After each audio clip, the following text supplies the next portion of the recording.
Mechanism activate ചെയ്യിക്കേണ്ടത് വിശ്വാസപ്രമാണമാണ്. അതെപ്പോഴും നിങ്ങൾ അറിയണം. അച്ഛൻ്റെ പഴയ പ്രസംഗം ഒന്ന് കേട്ടാൽ മതി. നമ്മൾ എന്ത് പ്രാർത്ഥിക്കുന്നുമല്ല മക്കും, പക്ഷേ അതെങ്ങനെ അത് വർക്കിംഗ്, അതിൻ്റെ വർക്കൗട്ട് എങ്ങനെ നോക്കണം.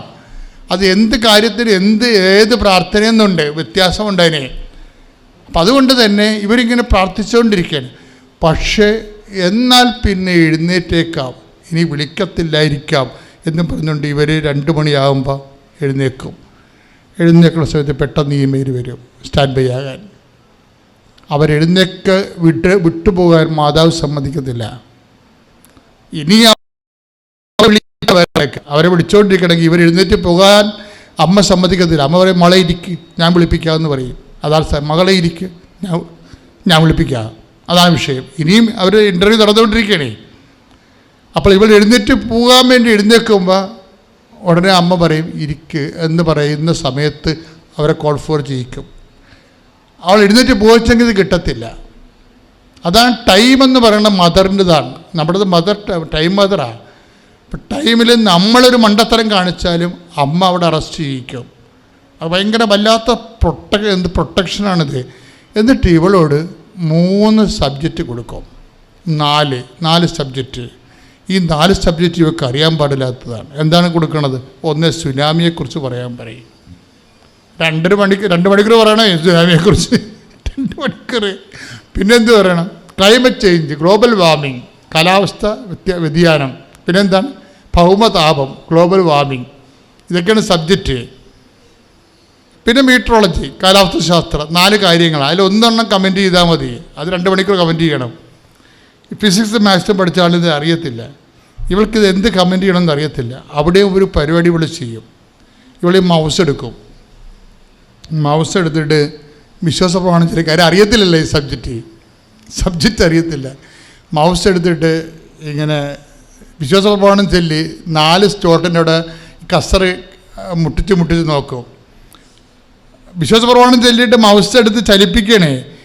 ആളിനറിയത്തില്ല, അമ്മ പറഞ്ഞു കൊടുക്കണം, അതാണ് പ്രശ്നം.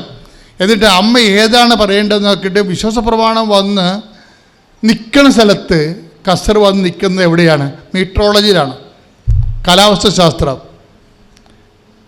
അയാൾ പറയുന്നുണ്ട്, നിങ്ങൾ പറയുന്നുണ്ട്, എനിക്ക് മനസ്സിലാവില്ലെന്ന്. പക്ഷെ അതൊന്നും മനസ്സിലാക്കിയത് ഇവിടെ കാലാവസ്ഥ ശാസ്ത്രത്തെക്കുറിച്ച് പറഞ്ഞുകൊണ്ടിരിക്കുകയാണ്. കുറേ പറഞ്ഞ് അമ്മ ഡിക്റ്റേറ്റ് ചെയ്ത് കൊടുക്കും. ഇതിൻ്റെ അകത്ത് പ്രൈവറ്റ് ഡിക്റ്റേഷൻ എന്ന് പറഞ്ഞ സംഭവമുണ്ട്. ഉടമ്പടിയിൽ എല്ലാം ഉള്ളതാണ്. ഈ ഉടമ്പടി സാന്നിധ്യമുള്ള കാരണം ഇപ്പം ഞാൻ ഈ പറഞ്ഞു തന്നല്ലേ, എല്ലാ സാക്ഷ്യങ്ങളും വിദ്യാർത്ഥികളുടെ സാക്ഷ്യങ്ങൾ കേൾക്കണം. വിദ്യാർത്ഥികളുടെ സാക്ഷി, ഇൻ്റർവ്യൂ സാക്ഷ്യങ്ങൾ കേട്ട് നമ്മൾ ഈ പ്രൈവറ്റ് ഡിക്റ്റേഷൻ വരും, ഇൻ്റേണൽ ഡിക്റ്റേഷൻ, ഉള്ളിലിരുന്ന് പറഞ്ഞു കൊടുക്കുക. അപ്പോൾ നിങ്ങളവർക്ക് ഇത് കോപ്പി അടിക്കുക തന്നെ. അങ്ങനെയല്ല. അതായത് നിനക്കൊരു ചതിക്കുഴിയിൽ ചെന്ന് പെട്ടാൽ നിന്നെ ഹെൽപ്പ് ചെയ്തിരിക്കും.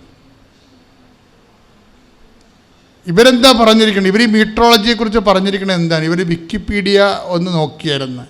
വിക്കിപീഡിയയിലെ പ്രൈമറി ആയിട്ടുള്ള ഒരു 10 സെൻറ്റൻസേ ഉള്ളൂ വിക്കിപീഡിയയിൽ, അറിയാമല്ലോ. വിക്കിപീഡിയ മീട്രോളജിയെക്കുറിച്ചുണ്ട്. അത് 10 സെൻറ്റൻസ് വായിച്ചിട്ടുണ്ട്. അതിൻ്റെ മെമ്മറിയിൽ നിന്ന് എടുത്തിട്ടാണ് ഈ കാച്ചേണ്ടത്. പക്ഷേ മാതാവ് ബാക്കി എല്ലാം ഇങ്ങോട്ട് പറഞ്ഞു കൊടുക്കും. പറഞ്ഞു കൊടുക്കുകയെന്ന് വെച്ച് കഴിഞ്ഞാൽ ഒരു വല്ലാത്ത പറഞ്ഞു കൊടുക്കലായിപ്പോയി. ഒരു 1.5 മണിക്കൂറാണ് ഈ പറയണത്, മെട്രോളജി പറയണത്.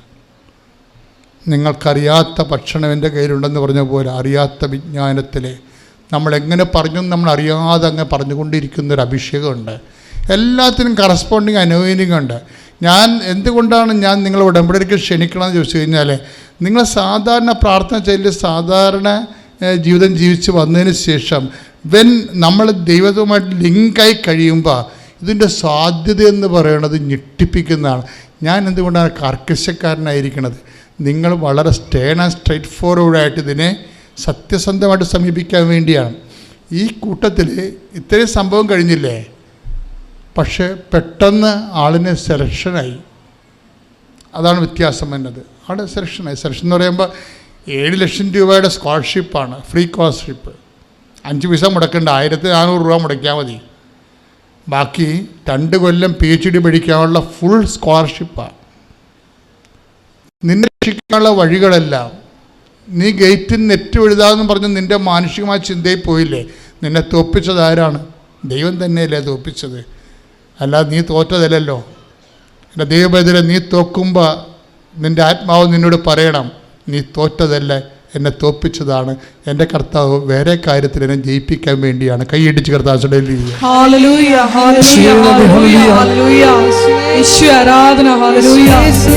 ഞങ്ങളുടെ തോൽവികളെല്ലാം വിജയത്തിലേക്കുള്ള ചവിട്ടുപടിയാണ്. നിന്റെ ശക്തി വന്ന് നിറയാനുള്ള ഓരോരോ അവസരങ്ങളാണ് തിരിച്ചറിയാനുള്ള വലിയ വിവേകം ഞങ്ങളുടെ മക്കൾക്ക് ദൈവമില്ല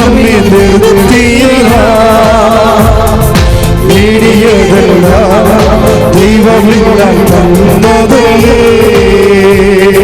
നിന്നതല്ല ദൈവം നമ്മെ നിർത്തിയതാ,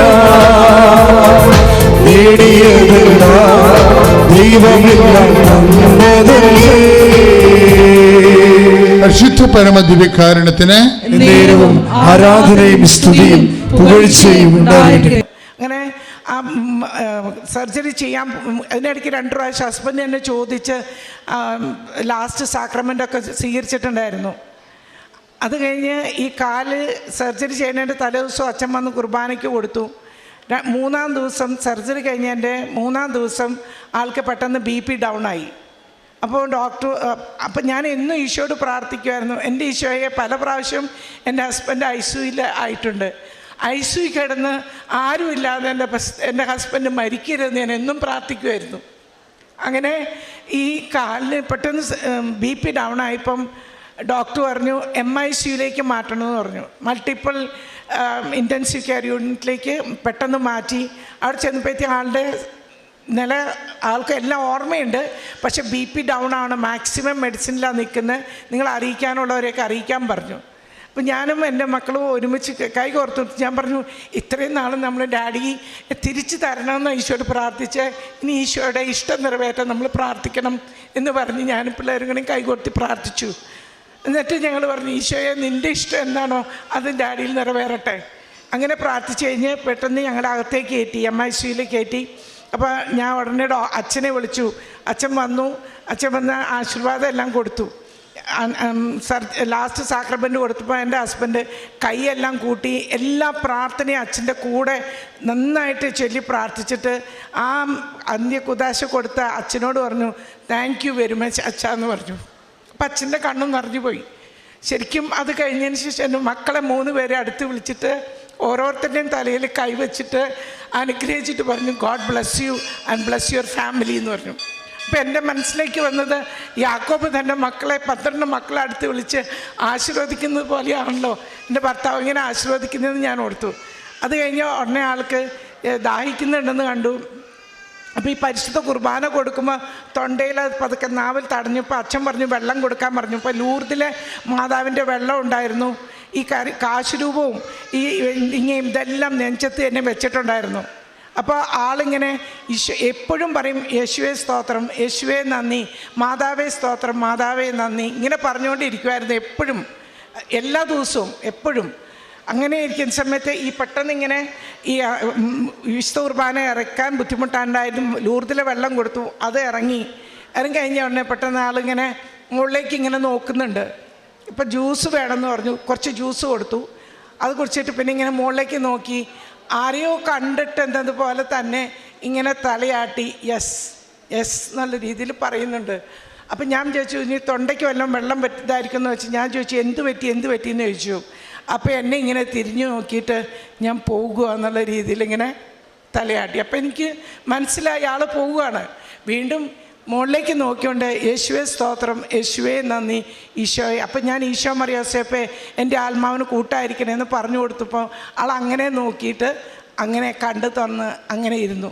അപ്പോൾ എനിക്ക് മനസ്സിലായി ഈശോയെ കണ്ടാണ് എൻ്റെ ഹസ്ബൻഡ് പോയതെന്ന് മനസ്സിലായി. ഇപ്പോൾ അത് കഴിഞ്ഞ് ഞാൻ ഓർത്തു, ഞാൻ പരിശുദ്ധ അമ്മയുടെ മുമ്പിലിരുന്ന് എനിക്ക് ഭയങ്കര സങ്കടമായി. ഞാൻ അമ്മയോട് ചോദിച്ചത് എൻ്റെ ഹസ്ബൻഡിൻ്റെ കാല് സുഖപ്പെടുത്തി തരണമെന്നാണല്ലോ. പക്ഷേ എൻ്റെ അമ്മയെ എൻ്റെ ഹസ്ബൻഡിനെ ഈശോയുടെ അടുത്തേക്ക് പോയല്ലോ എന്നൊക്കെ ഞാൻ സങ്കടം ഉണ്ടായിരുന്നു. അപ്പം അതിന് ഞാൻ പ്രാർത്ഥിച്ചുകൊണ്ടിരുന്നു. 40 ദിവസത്തെ പ്രാർത്ഥന കഴിഞ്ഞപ്പോൾ 40 ദിവസത്തെ കുർബാനയുണ്ടല്ലോ, അതെല്ലാം കഴിഞ്ഞപ്പോൾ നൊയമ്പും ഇതെല്ലാം കഴിഞ്ഞ ദിവസം ഞാനിങ്ങനെ ഈശോയോട് ചോദിച്ചു, ഈശോയെ എനിക്കറിയാം എൻ്റെ ഹസ്ബൻഡ് നല്ല മരണം കിട്ടിയത്, പക്ഷേ എവിടെയാണ് എൻ്റെ ഹസ്ബൻഡിൻ്റെ ആത്മാവ്, അതെനിക്കറിയണം.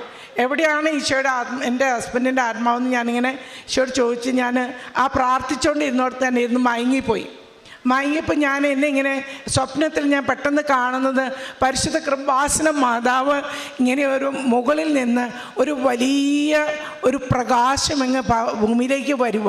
ഞാൻ താഴെയാണ് നിൽക്കുന്നത്, മുകളിൽ നിന്ന് വലിയൊരു പ്രകാശം വരുന്നുണ്ട്, അതിൻ്റെ സൈഡിൽ കൃപാസനം മാതാവ് നിൽക്കുക. അപ്പം ഞാൻ കാണുന്ന ഈ പ്രകാശത്തിൻ്റെ നടുവിൽ ഒരു നിഴൽ പോലെ ഒരു വ്യക്തിയെ കാണുന്നുണ്ട്. അതെൻ്റെ ഭർത്താവാണെന്ന് എനിക്ക് മനസ്സിലാകുന്നുണ്ട്. നമ്മുടേത് പോലുള്ള ഒരു ശരീരമൊന്നുമില്ല, ഒരു നിഴൽ പോലെ എനിക്ക് കാണുന്നുണ്ട്. അപ്പം ഞാൻ ആ നിഴലിലേക്ക് ഞാനിങ്ങനെ നോക്കിയപ്പം അമ്മ എന്നോട് പറഞ്ഞു, എൻ്റെ മകൻ പ്രകാശത്തിലാണ്, നീ ഇനി ഒരിക്കലും കരയരുതെന്ന്. പ്രിയപ്പെട്ടവരെ, ആരാണ് പ്രകാശം? ഈശോ പറഞ്ഞില്ലേ, ഞാനാണ് ലോകത്തിൻ്റെ പ്രകാശം. എനിക്ക് മനസ്സിലായി എൻ്റെ ഭർത്താവ് ഈശോയിലായിന്ന്. നമ്മളെല്ലാവരും ഒരു ദിവസം മരിച്ച് ഈശോയോട് ചേരേണ്ടവരാണ്. അവിടെ നിന്ന് നിത്യതയിലേക്ക് വിളിക്കപ്പെട്ടവിടെ ഇന്ന് എല്ലാ പ്രാവശ്യവും നമ്മുടെ ബഹുമാനപ്പെട്ട ജോസഫ് അച്ഛൻ പറയുന്നൊരു കാര്യമുണ്ട്, നമ്മുടെ വിശ്വാസം നമ്മളെ നിത്യതയിലേക്ക് എത്തിക്കുന്നില്ലെങ്കിൽ നമ്മുടെ വിശ്വാസത്തിന് യാതൊരു വിലയുമില്ല എന്ന്. നമ്മളെ ഓരോരുത്തരെയും സഹനങ്ങളും പ്രയാസങ്ങളും പ്രതിസന്ധികളിൽ കൂടെയും കടന്നു പോകുമ്പോൾ പരിശുദ്ധ അമ്മ നമ്മുടെ കരങ്ങളിൽ പിടിച്ചുകൊണ്ട് പരിശുദ്ധ കുർബാന നൽകിക്കൊണ്ട് നമ്മളെ നിത്യതയിലേക്ക് നയിച്ചുകൊണ്ടിരിക്കുന്ന അമ്മയാണ്. ആ അമ്മയോട് ചേർന്ന് നിന്ന് നമുക്ക് എപ്പോഴും വിശ്വസിക്കാൻ പറ്റും, എൻ്റെ അമ്മ എന്നെ നിത്യതയിലേക്ക് എത്തിക്കും. പ്രിയപ്പെട്ടവരെ, അതോടുകൂടി എൻ്റെ സങ്കടവും പ്രയാസവും എല്ലാം പോയി. ഞാൻ ഒരിക്കലും എന്നെ കരഞ്ഞിട്ടില്ല. എനിക്കറിയാം എൻ്റെ ഭർത്താവ് നിത്യതയിൽ ഈശോയുടെ കൂടെയാണെന്ന്. രണ്ടാമത്തെ എനിക്കൊരു സാക്ഷ്യമല്ല എന്ന് വെച്ചിട്ടുണ്ടെങ്കിൽ, എൻ്റെ മകളുടെ കുട്ടിയാണ്. ആ കുഞ്ഞിനെ ഒരു ദിവസം പെട്ടെന്ന് പനി വന്നു. ആ പനി പെട്ടെന്ന് വന്നപ്പോൾ ഞങ്ങൾ ഹോസ്പിറ്റലിൽ കൊണ്ടുപോയി ഡോക്ടറെ കാണിച്ചപ്പോൾ ഞാൻ വിചാരിച്ചു പല്ലൊക്കെ വരുന്നൊരു പ്രായം, കൊച്ചുകുട്ടി 7 മാസമൊക്കെ ആയിട്ടുള്ളൂ, അതുകൊണ്ടായിരിക്കും എന്ന് ഓർത്ത് ഹോസ്പിറ്റലിൽ ഡോക്ടറിൻ്റെ അടുത്ത് ചെന്നു. ഡോക്ടർ പറഞ്ഞു കുഴപ്പമൊന്നുമില്ല, ഇൻഫെക്ഷനൊന്നുമില്ല, അത് ജസ്റ്റ് ഈ മൈൽ സ്റ്റോണിൻ്റെ ഇതുകൊണ്ടായിരിക്കും, മാറിക്കോളൂ എന്ന് പറഞ്ഞു. പക്ഷെ രാത്രി കിടന്നു ഉറങ്ങിക്കഴിഞ്ഞ് രാവിലെ ഞാൻ എഴുന്നേറ്റ് എൻ്റെ പ്രത്യക്ഷീകരണ പ്രാർത്ഥന ചൊല്ലിക്കൊണ്ടിരിക്കുമ്പോൾ ഞാൻ എൻ്റെ പേഴ്സണൽ പ്രെയർ ചൊല്ലിക്കൊണ്ടിരിക്കുമ്പോൾ പെട്ടെന്ന് എൻ്റെ ചെവിയിൽ ഇങ്ങനെ അമ്മ പറയുന്നുണ്ട്, ചെക്ക് മെനഞ്ചൈറ്റീസ് എന്ന്. ഞാനതങ്ങനെ തട്ടിക്കളഞ്ഞു, കാരണം ഒരു റിലവൻ്റ് അല്ലാത്ത കാര്യമാണ് എൻ്റെ ചെവിയിൽ കേൾക്കുന്നത്. പെട്ടെന്ന് എൻ്റെ മോളിൽ എന്നെ വിളിച്ചിട്ട് പറഞ്ഞു, മമ്മി കൊച്ചിന് ഫീവർ ഒത്തിരി ഹൈ ആയിട്ടുണ്ട്, അവൻ്റെ നെറുക പൊങ്ങിയിട്ടുണ്ടെന്ന് പറഞ്ഞു. കാരണം അത് ചെറിയ കുട്ടികളെ നെറുക പൊങ്ങാൻ പാടില്ല. പെട്ടെന്ന് എന്നെ ആംബുലൻസ് വിളിച്ചു. അപ്പം എനിക്ക് പെട്ടെന്ന് ഓർമ്മ വന്നു, ഈ മാതാവ് എന്നോട് പറഞ്ഞ മെനഞ്ചൈറ്റിസ്. ഞാൻ കുഞ്ഞിനെ എടുക്കുമ്പോൾ കുഞ്ഞ് വല്ലാതെ തളർന്നു, അവൻ്റെ BP ഹൈ ആയിട്ടുണ്ട്, അവന് ഭയങ്കരമായിട്ട് കണ്ണൊക്കെ ഇങ്ങനെ തളർന്നിരിക്കുമ്പോൾ ഞാൻ പെട്ടെന്ന് ഈ കൃപാസനത്തിൻ്റെ തൈലം വെഞ്ചിരിച്ച തൈലം എടുത്ത് കൊച്ചിൻ്റെ നെറ്റിയിൽ നെഞ്ചിച്ചൊക്കെ പുരട്ടിക്കൊണ്ട് ഞാൻ പറഞ്ഞു, അമ്മ മാതാവേ എന്നെ കൊച്ചിനൊന്നും വരുത്തരുത്, ഞാൻ സാക്ഷ്യം പറഞ്ഞോളാം എന്ന് പറഞ്ഞ് ഞാൻ കൊച്ചിനെ വാരിയെടുത്തുകൊണ്ട് ആംബുലൻസ് കൊണ്ട് പെട്ടെന്ന് ഹോസ്പിറ്റലിലേക്ക് പോവാം. അപ്പം മക്കൾ പറഞ്ഞു വളരെ എക്സ്പെൻസീവ് ആയിട്ടുള്ള ഹോസ്പിറ്റലിലേക്ക് കൊണ്ടുപോകാമെന്ന് പറഞ്ഞപ്പോൾ പരിശുദ്ധ അമ്മ എന്നോട് പറഞ്ഞു, അവിടുത്തെ ഒരു ഗവൺമെൻറ് ഹോസ്പിറ്റലുണ്ട്, പീഡിയാട്രിക് ഹോസ്പിറ്റൽ, അങ്ങോട്ട് കൊണ്ടുപോകാൻ പറഞ്ഞു. വേഗം ഞങ്ങൾ ആ ഹോസ്പിറ്റലിലേക്ക് കൊണ്ടുപോയി. ഞാൻ പറഞ്ഞു അവിടെ കൊണ്ടുപോകാമെന്ന് പറഞ്ഞു. ഹോസ്പിറ്റലിൽ ചെല്ലുമ്പോൾ ആ ഫസ്റ്റ് ഹാൻഡ് ഇൻഫർമേഷനിൽ ഒരു ഡോക്ടർ ഇരിപ്പുണ്ട്. അവരെന്ന് പറഞ്ഞിട്ടുണ്ടെങ്കിൽ ഒരു പലസ്തീൻ സ്ത്രീയായ പോലെ പരിശുദ്ധ അമ്മയെപ്പോലെ നീല ഉടുപ്പൊക്കെ ഇട്ടിട്ട് അവിടെ ഇരിക്കുന്നുണ്ട്. അപ്പോൾ ആ കൊച്ചിനെ കയ്യിലേക്ക് അവർ ഫസ്റ്റ് ഹാൻഡ് ചെക്ക് ചെയ്യുമ്പോൾ എന്താണ് രോഗം എന്ന് നമ്മളൊന്ന് എക്സ്പ്ലെയിൻ ചെയ്യുന്നതിന് മുമ്പ് തന്നെ ആ കൊച്ചിനെ കയ്യിലെടുത്തിട്ട് ആ ഡോക്ടർ ഇങ്ങനെ പറയുകയാണ്, I suspect he is having meningitis. പ്രിയപ്പെട്ടവർ, ആ സമയം ശരിക്കും എൻ്റെ ഹൃദയത്തിലേക്ക് വന്നു. പരിശുദ്ധ അമ്മ നമുക്ക് വെളിപ്പെടുത്തി തന്നിരിക്കുകയാണ്. അപ്പം മെനഞ്ചൈറ്റിസ് ഉണ്ടോ എന്ന് ചെക്ക് ചെയ്യണമെങ്കിൽ കൊച്ചിൻ്റെ നട്ടലിനെ കുത്തിയിട്ട് അതിൽ നിന്ന് വെള്ളം എടുത്തിട്ട് വേണം നോക്കാൻ. അപ്പം ഞാൻ എൻ്റെ മോളോട് പറഞ്ഞു, മോളെ ധൈര്യമായിട്ട് കൊടുക്ക്, കൊച്ചിനെ ടെസ്റ്റ് ചെയ്യട്ടെ എന്ന് പറഞ്ഞു. അങ്ങനെ അപ്പം തന്നെ ടെസ്റ്റ് ചെയ്തു, മെനഞ്ചൈറ്റിസ് പോസിറ്റീവായിരുന്നു. ഒരു കാരണവും ആ കൊച്ചിന് മെനഞ്ചൈറ്റിസ് ഉണ്ടാകാനില്ല. 14 ദിവസം ആ കൊച്ചും മോളും കൂടി അവർ ഐസൊലേഷനിലായിരുന്നു.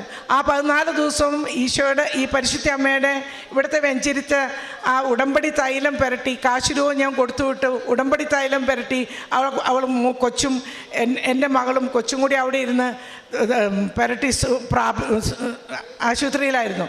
അത് കഴിഞ്ഞ് അപ്പോൾ ഡിസ്ചാർജ് ചെയ്യുമ്പോൾ ഡോക്ടർ പറഞ്ഞു കൊച്ചിൻ്റെ വളർച്ചയുടെ സമയത്ത് ചിലപ്പോൾ വല്ല പ്രോബ്ലംസ് ഉണ്ടാകും. ചിലപ്പോൾ ഇയറിങ്ങിന് കേൾവിക്ക് എന്തെങ്കിലും കുറവ് വരാം, അതല്ലെങ്കിൽ എന്തെങ്കിലും മൈൽ സ്റ്റോൺസിൽ എന്തെങ്കിലും വ്യത്യാസം ഉണ്ടാകാം, സാധ്യതയുണ്ട് മെനഞ്ചൈറ്റിസ് കുട്ടികൾക്ക് ഉണ്ടായാലെന്ന് പറഞ്ഞു. പക്ഷേ ഇന്ന് ഞങ്ങൾ ഉടമ്പടി തൈലം പുരട്ടി വിശ്വാസത്തോടുകൂടി പരിശുദ്ധ അമ്മയോട് ചേർന്ന് നിന്ന് പ്രാർത്ഥിച്ചു. ഇന്ന് ഒരു കുഴപ്പമില്ലാതെ വളരെ മിടുക്കനായിട്ട് കൊച്ച് ഞങ്ങളുടെ കൂടെയുണ്ട്. പരിശുദ്ധ അമ്മയ്ക്ക് ഒരുപാട് നന്ദി പറയുന്നു. പിന്നെ മറ്റൊരു സാക്ഷ്യം പറയാനുള്ളത്, എൻ്റെ മകൾക്ക് കോവിഡിൻ്റെ സമയത്ത് അവളുടെ ഡിപ്പാർട്ട്മെൻറ്റ് തന്നെ നിർത്തലാക്കപ്പെട്ടു ദുബായിൽ വെച്ച്. ആ ഡിപ്പാർട്ട്മെൻറ്റ് നിർത്തലാക്കി കഴിഞ്ഞപ്പോൾ അവൾ പിന്നെ തിരിച്ച് നാട്ടിലേക്ക് 1 വർഷം കഴിഞ്ഞ് പോന്നു. അവളുടെ കുട്ടികളുടെ സ്കൂൾ അടച്ചത് കാരണം തിരിച്ച് കുട്ടികളുടെ സ്കൂൾ തുറന്ന് മോള് നാട്ടിലേക്ക് ദുബായിലേക്ക് തിരികെ വന്നു. ആ സമയത്ത് ജോലി കിട്ടാൻ നല്ല ബുദ്ധിമുട്ടായിരുന്നു. അപ്പം അതിനു മുമ്പ്, ഈ കോവിഡിന് മുമ്പ് ഞാൻ ഈ മോളുടെ ജോലിയുടെ കാര്യം അച്ഛനോട് പറഞ്ഞപ്പോൾ അച്ഛൻ പറഞ്ഞു അവൾക്ക് എത്രയും പെട്ടെന്ന് നല്ല ജോലി കിട്ടുമെന്ന്. എന്നാൽ ഇവളുടെ മോൾക്ക് ജോലി പോയി കഴിഞ്ഞ് കഴിഞ്ഞപ്പോൾ എനിക്ക് ഭയങ്കര വിഷമമായി. പക്ഷേ തിരിച്ചു വന്ന് അവൾക്ക് ജോലി, അവൾ അപ്ലൈ പോലും ചെയ്യാത്ത ഒരു കമ്പനിയിൽ അവൾ ഒരു ആപ്ലിക്കേഷൻ പോലും കൊടുത്തിട്ടില്ല. അവളുടെ കൂട്ടുകാരിയുടെ കയ്യിൽ ഒരു CV കൊടുത്തിരുന്നു. ആ കൂട്ടുകാരി എങ്ങനെയോ ഡിപ്പാർട്ട്മെൻറ്റിലേക്ക് വേറൊരു വലിയൊരു ഓഫീസിലേക്ക് കൊടുത്ത്, ഗവൺമെൻറ് ഓഫീസിലായിരുന്നു. അവളെ അങ്ങോട്ട് വിളിച്ച് അവൾക്ക് ജോലി കൊടുത്തു. Praise the Lord. അത് പിന്നെ മറ്റൊരു സാക്ഷ്യമുള്ളത്, എൻ്റെ മകളുടെ മകൻ, അവൻ പരീക്ഷയ്ക്ക് പോകാൻ ഭയങ്കര പേടിയായിരുന്നു. പരീക്ഷയിൽ ഭയങ്കര ബുദ്ധിമുട്ടായിരുന്നു. ഇപ്പം 10ാം ക്ലാസ്സിൽ പഠിച്ചുകൊണ്ടിരിക്കുമ്പോൾ. അപ്പോൾ എന്നും ഉടമ്പടി തൈലം പറ്റി അവൻ എന്നും പറയും, അമ്മ പ്രാർത്ഥിക്കുക, കൃപാസന മാതാവിനോട് പ്രാർത്ഥിക്കുക, കൃപാസനത്തിന് കാശ് രൂപയിട്ട് ഉടമ്പടി തൈലം പറ്റി കുഞ്ഞ് എന്നും പോയി പരീക്ഷ എഴുതി നല്ല മാർക്കോടെ പാസ്സായി. പക്ഷേ നല്ല മാർക്കോടെ പാസ്സായെങ്കിൽ പോലും അവൻ ആഗ്രഹിച്ച സ്ട്രീമിൽ അവന് 11ഉം 12ലേക്കും കിട്ടിയില്ല. അവിടെ അവർ പറഞ്ഞു അവൻ സീറ്റ് ഇല്ല എന്ന് പറഞ്ഞു. അപ്പം ഞങ്ങൾക്കെല്ലാം ഭയങ്കര വിഷമമായി, അവനും വലിയ വിഷമമായി. പക്ഷെ ഞാൻ ആ പരിശുദ്ധ അമ്മയോട് പറഞ്ഞു, അമ്മേ മാതാവേ, അമ്മയാണ് അവനെ ജയിപ്പിച്ചെങ്കിൽ അവൻ ആ സ്കൂളിൽ തന്നെ അവന് അഡ്മിഷനും കൊടുക്കണം. അങ്ങനെ പ്രാർത്ഥിച്ചു. ഞാൻ മോളോടും പറഞ്ഞു വിഷമിക്കേണ്ട, അവന് അഡ്മിഷൻ കിട്ടും. അങ്ങനെ അവന് അവിടെ തന്നെ അഡ്മിഷൻ കിട്ടി. 12ാം ക്ലാസ്സിൽ നല്ല മാർക്കോടുകൂടി അവൻ പാസ്സായി. ഇന്ന് അവൻ അവരെ കോളേജിൽ പഠിക്കുകയാണ്. ഇത്രയധികം അനുഗ്രഹങ്ങൾ. പിന്നെ ഞാൻ ഒരുപാട് കാരുണ്യ പ്രവർത്തികളെക്കുറിച്ച് ഒരു പ്രേക്ഷിത പ്രവർത്തനം പറയുമ്പോൾ ഞാൻ പത്രം വാങ്ങിച്ച് കേരളത്തിലും അതുപോലെ തന്നെ വിദേശത്തും അതുപോലെ തന്നെ മറ്റ് സ്റ്റേറ്റുകളിലേക്കൊക്കെ ഈ പത്രം പല ഭാഷകളിലെ പത്രങ്ങൾ വാങ്ങിച്ച് കൊടുത്തയക്കുകയും ഞങ്ങളുടെ ദുബായിലും എല്ലാം ഞാൻ ഇത് കൊടുക്കുമായിരുന്നു. അതുപോലെ തന്നെ കാരുണ്യ പ്രവൃത്തികളാകുമ്പോൾ പാവപ്പെട്ട പെൺകുട്ടികളെ വിവാഹം കഴിക്കാനായിട്ട് സാമ്പത്തിക ബുദ്ധിമുട്ടുള്ളവർ, അതുപോലെ ആശുപത്രി ചികിത്സിക്കാൻ ബുദ്ധിമുട്ടുള്ളവർ, അതുപോലെ അനാഥാലയങ്ങൾ, വൃദ്ധമന്ദിരങ്ങൾ, ഇങ്ങനെയുള്ളയിടങ്ങളിലെല്ലാം അവരെ സാമ്പത്തികമായിട്ട് സഹായിക്കുകയും അവരെ കാണുകയും അങ്ങനെയൊക്കെ ചെയ്ത് കാരുണ്യ പ്രവൃത്തികൾ ചെയ്യുമായിരുന്നു. ഇത്രയും അനുഗ്രഹങ്ങൾ എനിക്ക് എൻ്റെ കുടുംബത്തിനും ഏറ്റവും ഉപരിയായിട്ട് നിത്യതയിലേക്ക് എൻ്റെ ജീവിത പങ്കാളിയെ കൂട്ടിച്ചേർത്ത് കരങ്ങൾ പിടിച്ച് കൂട്ടിക്കൊണ്ടുപോയ പരിശുദ്ധ അമ്മയ്ക്കും കൃപാസനം മാതാവിന് 1000 നന്ദി പറയുന്നു. ഈശോയ്ക്കും കോടാനുകോടി നന്ദി പറയുന്നു. യേശുവേ നന്ദി, യേശുവേ സ്തോത്രം. ഈ പരിശുദ്ധ ആൾത്താരയിൽ വന്ന് സാക്ഷ്യം പറയാൻ എന്നെ അനുവദിച്ചതിനെ ഓർത്ത് ഞങ്ങൾ അങ്ങേക്ക് 1000 നന്ദി പറഞ്ഞു. 3ാമത്തെ പ്രാവശ്യമാണ് ഈ പരിശുദ്ധ ആൾത്താരയിൽ എനിക്ക് സാക്ഷ്യം പറയാൻ ദൈവം എന്നെ അനുവദിച്ചത്. ഇപ്പോൾ ഞാൻ ആലപ്പുഴയിൽ കോമളപുരം ഇടവകയിൽ നിന്ന് വരുന്നു. എനിക്ക് ഒരു നടുവേദന, ഡിസ്കിൻ്റെ ഒരു കംപ്ലൈൻ്റ് ഉണ്ടായിരുന്നു. ഞാൻ 2020 ഉടമ്പടി എടുത്തത്. ഉടമ്പടി എടുത്ത് ഒരു 4 പ്രാവശ്യം പുതുക്കിയതിന് ശേഷം എനിക്ക് പെട്ടെന്നൊരു നടുവേദന വന്നു. നടക്കാൻ പോലും വയ്യാത്തൊരവസ്ഥയിലേക്ക് വന്നു. പല ആശുപത്രിയിലും എന്നെ കൊണ്ടുപോയി. എന്നെ വീൽ ചെയറിലാണ് കൊണ്ടുപോയത്. പല ടെസ്റ്റുകളും ചെയ്തു. അവസാനം മെഡിക്കൽ ടെസ്റ്റിലേക്ക് കൊണ്ടുപോയി. MRI സ്കാൻ ചെയ്തു. പെട്ടെന്ന് ഒരു ഓപ്പറേഷൻ വേണമെന്ന് പറഞ്ഞു. അതിനുള്ള തയ്യാറെടുപ്പെല്ലാം നടത്തി. പരിശോധനകൾക്കായിട്ടൊന്ന് വീട്ടിലോട്ട് തിരിച്ചു വന്നു. ഒരാഴ്ചക്കുള്ളിൽ വീണ്ടും ഓപ്പറേഷനായിട്ട് തിരിച്ചു ചെല്ലണം. ഭയങ്കരമായിട്ട് വേദന, മരുന്ന് കഴിച്ചുകൊണ്ടിരിക്കുവാണ്. അപ്പോഴാണ് ഭർത്താവ് പറഞ്ഞത്, നമ്മൾ ഉടമ്പടി എടുത്തതല്ലേ, കൃപാസനത്തിലേക്ക് വിളിച്ചു പറഞ്ഞു, നമുക്ക് പ്രാർത്ഥനാ സഹായം ആവശ്യപ്പെടാം, മാതാവ് എല്ലാം മാറ്റിത്തരും. ഞാൻ ഒരേ കിടപ്പായിട്ട് 1 മാസത്തോളം ഞാനങ്ങ് കിടക്കുക. അങ്ങനെ ഇരിക്കുമ്പോഴാണ് ഭർത്താവ് പറഞ്ഞതനുസരിച്ച് ഞാൻ വിളിച്ചു പ്രാർത്ഥനാ സഹായം ആവശ്യപ്പെട്ടപ്പോൾ ഇവിടെ ഒരു ബ്രദറാണ് എടുത്തത്. ബ്രദറിനോട് ഞാൻ പറഞ്ഞു, ബ്രദറെ, ഞാനിവിടെ ഉടമ്പടി എടുത്തൊരു മകളാണ്, എനിക്ക് എഴുന്നേൽക്കാൻ വയ്യ, ഞാൻ എൻ്റെ നടുവ് തളർന്നു പോകുന്നൊരവസ്ഥയിൽ ഞാൻ കിടക്കുവാണ്, ഓപ്പറേഷൻ വേണമെന്നാണ് പറഞ്ഞിരിക്കുന്നത്. ഞരമ്പിൻ്റെ ഓപ്പറേഷൻ ആയതുകൊണ്ട് അത് വിജയിക്കുമെന്ന് ഉറപ്പും പറയുന്നില്ല. ഞാൻ തളർന്നു പോകും ബ്രദറെ, എനിക്ക് വേണ്ടി മാതാവിനോട് ഈശോട് പ്രാർത്ഥിക്കണം, എന്നെ നിന്ന് രക്ഷപ്പെടുത്താൻ പ്രാർത്ഥിക്കണമെന്ന്. ഏതാണ്ടൊരു 3:30 മണി സമയമായി ഞാൻ വിളിച്ചു പറഞ്ഞപ്പോൾ ഞാനങ്ങനെ മാതാവിൻ്റെ കൃപാസനം പത്രം നടുവിന് വെച്ച് മാതാവിൻ്റെ കാശുരൂപവും വെച്ച് മാതാവിൻ്റെ പരിശുദ്ധ തൈലവും പുരട്ടി വിശ്വാസ പ്രമാണം ചൊല്ലി ഞാൻ കിടക്കുമ്പോൾ 5 മണിയായപ്പോൾ എനിക്കൊരു ശക്തമായൊരു വേദന വന്നു. സഹിക്കാൻ പറ്റത്തില്ലായിരുന്നു, അതേപോലൊരു വേദന. ഏതാണ്ട് ഒരു 2 മണിക്കൂറോളം ആ വേദന നിന്നു. പക്ഷേ 7 മണി കഴിഞ്ഞതിന് ശേഷം പിന്നെ എനിക്ക് ആ വേദന എങ്ങോട്ട് പോയെന്നറിയില്ല. ഈ നിമിഷം വരെ എനിക്ക് പിന്നെ അങ്ങനെ ഒരു വേദന വന്നിട്ടില്ല. അതിന് ഈശോയ്ക്കും അമ്മയ്ക്കും 1000 നന്ദി പറയുകയാണ്. പിറ്റേ ആഴ്ചയിൽ ഓപ്പറേഷന് വേണ്ടി ലാസ്റ്റത്തേതായിട്ട് എക്സ്റേ എടുത്ത് ചെല്ലണമെന്ന് പറഞ്ഞിരിക്കുന്നു. നടുവ് വളച്ചുള്ള എക്സ്റേ ആണ്, അരൂരി എന്ന്. എക്സ്റേ ഒക്കെ എടുത്ത് സഹിക്കാൻ പറ്റാത്ത രീതിയിലാണ് നടുവ് വളച്ച് എക്സ്റേ എടുക്കുന്നത്. അതെടുത്ത് എക്സ്റേ എടുത്ത് ഡോക്ടറെ കൊണ്ട് കാണിച്ച്, ഞങ്ങൾ ഈ വിവരങ്ങളൊന്നും പറഞ്ഞില്ല ഡോക്ടറോട്. എക്സ്റേ കാണിച്ചപ്പോൾ ഡോക്ടർ നോക്കിയച്ചും പറയുന്നു, നല്ല മാറ്റമുണ്ട്, ഇനിയിപ്പോൾ ഇയാൾക്ക് നടുവിന് ഓപ്പറേഷൻ്റെ ആവശ്യമൊന്നുമില്ല, ആ അപകട സന്ധികളൊക്കെ തരണം ചെയ്ത് കഴിഞ്ഞ് ഇനി ഇയാളുടെ നടുവിന് കുഴപ്പങ്ങളൊന്നുമില്ല എന്ന് പറഞ്ഞു വിട്ടു. ഇത്രയും ചെയ്തു തന്ന ഈശോയ്ക്കും അമ്മയ്ക്കും 1000 നന്ദി പറയുന്നു. ഈ സാക്ഷ്യം പറയാൻ താമസിച്ചതിന് അമ്മയോട് മാപ്പ് ചോദിക്കുന്നു. രണ്ടാമത് എൻ്റെ ഭർത്താവിൻ്റെ ഒരു രോഗസൗഖ്യമാണ്.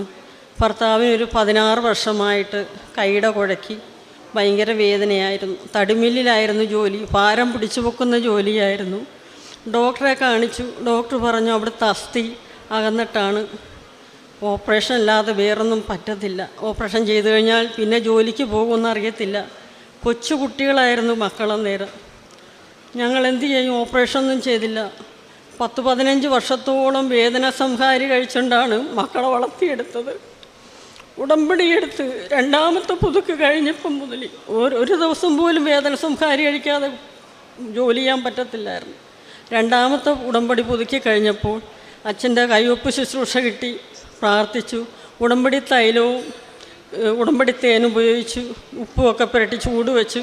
എല്ലാം കഴിഞ്ഞപ്പോൾ പിന്നെ ഇപ്പോൾ 4 വർഷമായി ഒരു മരുന്നും കഴിക്കാതെയാണ് ദൈവം ഇവിടെ ജോലി ചെയ്ത് ചെയ്യിച്ചുകൊണ്ടിരിക്കുന്നത്. ഈ ഒരു അനുഗ്രഹത്തിനും അമ്മ വഴി ഈശോയ്ക്ക് 1000 നന്ദി പറഞ്ഞ് പ്രാർത്ഥിക്കുന്നു. ഞങ്ങൾക്ക് വേണ്ടി പ്രാർത്ഥിച്ച അമ്മയ്ക്കും 1000 നന്ദി പറഞ്ഞ് പ്രാർത്ഥിക്കുന്നു. പിന്നെ ഞങ്ങൾക്കൊരു ഭവനമില്ലാതെ 8 വർഷം ഞങ്ങൾ വാടകയ്ക്ക് താമസിക്കുമായിരുന്നു. കാര്യം നേരത്തെ ഉണ്ടായിരുന്നു, മകനെ പഠിപ്പിക്കുന്നതിന് കടം കയറിയപ്പോൾ എല്ലാം വിറ്റു. 8 വർഷം ഞങ്ങൾ വാടകയ്ക്കായിരുന്നു. ഒന്നുമില്ലാത്തൊരവസ്ഥയിൽ നിന്ന് ഭയങ്കര സങ്കടമായിരുന്നു. മാതാവിനോട് പ്രാർത്ഥിച്ചു, ഉടമ്പടി എടുത്ത് പ്രാർത്ഥിച്ചു, എപ്പോഴും വിശ്വാസപ്രമാണം ചൊല്ലി ഉടമ്പടി തൈലവും പുരട്ടി പ്രാർത്ഥിച്ചു. മാതാവിൻ്റെ ഒപ്പം കഴിച്ചു, പരിശുദ്ധ തേനും കഴിച്ചു പ്രാർത്ഥിക്കും. മാതാവേ, ഞങ്ങൾക്ക് കിടക്കാനായിട്ടൊരു സ്വന്തമായിട്ടൊരു ഭവനം തരണമേ എന്നും ആഗ്രഹവും മാതാവ് ഞങ്ങൾക്ക് സാധിച്ചു തന്നു. 10 സെൻറ്റ് സ്ഥലവും ഒരു 2 നില വീടും മേടിക്കുവാൻ ഞങ്ങളെ മാതാവ് അനുഗ്രഹിച്ചു. ഈ അനുഗ്രഹത്തിനും അമ്മ വഴി ഈശോയ്ക്ക് 1000 നന്ദി പറഞ്ഞ് പ്രാർത്ഥിക്കും. ഞങ്ങൾക്ക് വേണ്ടി പ്രാർത്ഥിച്ച അമ്മയ്ക്കും 1000 നന്ദി പറഞ്ഞ് പ്രാർത്ഥിക്കും. പിന്നെ ഈ മേടിച്ച വീട്ടിൽ അവിടെ ഗ്രാമപ്രദേശമാണ്, എപ്പോഴും പാമ്പിൻ്റെ ശല്യങ്ങളൊക്കെ ഉള്ളത്. ഞങ്ങളുടെ സിറ്റ് ഔട്ടിലും പെരയുടെ റൂമിലും ഒക്കെ എപ്പോഴും പാമ്പ് കയറി കിടക്കും. ഞങ്ങൾക്ക് കതക് തുറക്കാൻ പറ്റത്തില്ല. കൊച്ചു മക്കളൊക്കെ ഉള്ളതാണ്. ഞാൻ മാതാവിൻ്റെ ഉടമ്പടി തൈലവും പരിശുദ്ധ ഉപ്പുമൊക്കെ വിതറിക്കൊണ്ട് വിശ്വാസ പ്രമാണം ചൊല്ലി പ്രാർത്ഥിച്ചു. മാതാവേ, ഇഴയന്തുക്കളിൽ നിന്ന് ഞങ്ങൾക്ക് പരിപൂർണമായ മോചനം തരണമേ എന്ന് പ്രാർത്ഥിച്ചു. അതിൻ്റെ ഫലമായി പിന്നെ ഞങ്ങളുടെ പരിസരത്ത് പോലും ഒരു പാമ്പിനെ പോലും കണ്ടിട്ടില്ല. ഇതും അമ്മയുടെ വലിയൊരു അനുഗ്രഹമാണ്. ഈ തന്ന എല്ലാ അനുഗ്രഹത്തിനും അമ്മയ്ക്ക് 1000 നന്ദി പറഞ്ഞ് പ്രാർത്ഥിക്കുന്നു. ഇനി ചെറുതും വലുതുമല്ലാത്ത ഒരുപാട് അനുഗ്രഹങ്ങളുണ്ട്.